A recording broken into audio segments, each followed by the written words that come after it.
حضرت حذیفه میگوید همراه اصحاب پیغمبر خدا در باب قیامت بحث داشتیم. بناگاه رسول اکرم از پیش ما گذر کرد، گفت موضوع شما چی موضوع هست؟ گفتیم موضوع قیامت است. رسول الله گفتن لن تقوم ساعت حتی تکون قبلها 10 آیات. ای امتان من، تا 10 نشانه را شما با چشم خود نبینید، قیامت آن روز وحشت بالای شما نمی آید.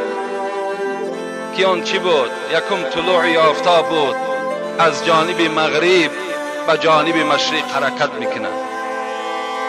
دویم دعوت الارض بود که با مردم سخن میگوید، جانور است با زبان آدمی گپ میزند، ما و شما را نصیحت میکند.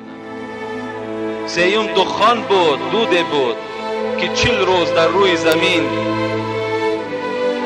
ایستادگی میکند و از این دود کافرها ورم میکنند، از گوش و بینی آنها زرداب سر میکنند. چهارم این آتش بود، پیغمبر خدا گفت از شهر یمن میبراید.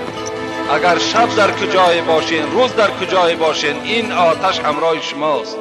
فقط بر شما باد که به طرف شام سفر کنید. پنجم چی بود؟ فروروی شهرها در جانب مشرق گفتن پیغمبر خدا سر می شود. ششم گفتن فروروی شهرها در جانب مغرب سر می شود.